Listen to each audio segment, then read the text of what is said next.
அதனால அவர் இந்த சீரியல் எடுத்து வெளியே போகணும் அப்படின்னு நான் நினைக்கிறேன். சொல்லு. நான் வந்து பெர்ஃபார்மன்ஸ் வைஸ் நான் என்ன பண்ணேன்றது எனக்கு தெரியும். ஏன்னா பல்லன் கேரக்டர் வந்து அவன் கேரக்டர் இன்ட்ரோவர்ட் கேரக்டர். அண்ட் நேற்று வந்து சொல்லும் போது டீம்ல இன்வால்மெண்ட் இல்லை, வந்து மீட்டிங்ல உட்காரல அப்படின்னு சொன்னாங்க. சாண்ட்ரா இருக்கும்போது அவங்க என்ன சொன்னாங்க, இந்த மாதிரி பெருசா இன்வால்மெண்ட் காட்டல. நான் அவங்க கிட்ட தான் நிறைய பிளான்ஸே பேசினேன், சபையிலையும் பேசினேன். நீங்க கூப்பிடும் போது எல்லா வாட்டியும் வந்து உட்காந்து நேற்று காலையில மட்டும் தான் நான் வந்து உட்காந்து பேசல. மற்ற நேரத்தில் எல்லாத்தையும் நான் பிளான் பண்ணிட்டு இருந்தேன். என் ஒர்க் நான் கரெக்டாக பார்த்துட்டு இருந்தேன். நிறைய ஸ்ட்ராட்டஜிஸும் நான் வந்து பிளான் பண்ணேன். அவங்க கூட நிறைய ஸ்ட்ராட்டஜிஸும் பிளான் பண்ணேன்.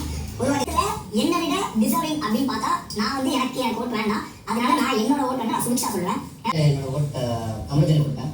அமிர்தன் வந்து ஒரே ஒரு ஓட்டில் தான் அந்த பெஸ்ட் பர்ஃபார்மன்ஸ் லிஸ்ட்குள்ளே போகாமல் இங்கே வந்து உட்காந்துட்டு இருக்காரு. அது எனக்கு கொஞ்சம் கஷ்டமாக இருந்தது. எல்லாரும் சொல்லி அது ஒரே ஒரு ஓட்டுனால தான் இருக்கும். ஸோ நான் வந்து அமிர்தன் சொல்லுவேன். அங்கே உட்காந்து இருக்கும்போது நான் சுபிக்ஷா மைண்டில் வச்சுருந்தேன். பிளான் பண்ணிட்டேன் எல்லாமே.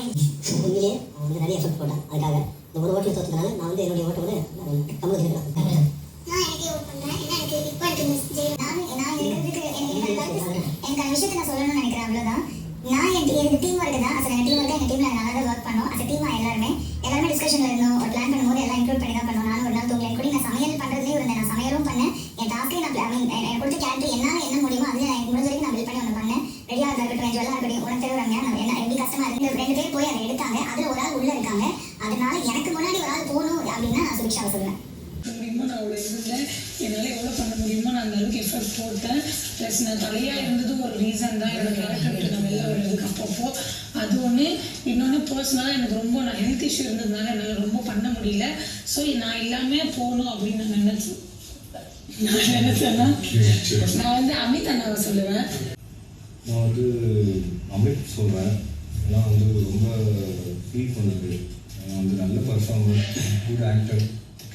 ஆனால் அவருக்கு வந்து என்னென்னா நிறைய டிஸ்டர்பன்ஸ் இருந்தது. அந்த கேடயம் வந்து வச்சுக்கிட்டு அவரால் கொடுக்கப்பட்டதை கரெக்டாக செய்கிறாரு. அந்த இப்படி போயிட்டு அவர் எல்லாரும் பற்றியும் பண்ண முடியல. ரொம்ப கஷ்டமாக இருந்தது. நான் சொல்லியிருக்கணும்னா ஸோ சாரி, பெஸ்ட் பர்ஃபார்மர் சொல்லியிருக்கோம். ஏன்னா நான் நல்லா சாப்பாடு போட்டு நல்லா பார்த்துக்கிட்டாரு. முட்டை வந்து நான் ஆசைப்பட்ட தப்பு தான். நிஜமாக சொல்கிறேன். முட்டை வந்து இந்த கோட்டையை வந்து ரொம்ப ஃபீலிங்காக இருந்தது. ஸோ அமித்க்கு நான் ஓட் பண்றேன். குரூப் ஒரு ஓட் போட்டாச்சா? Really thank you all so much. Thank you.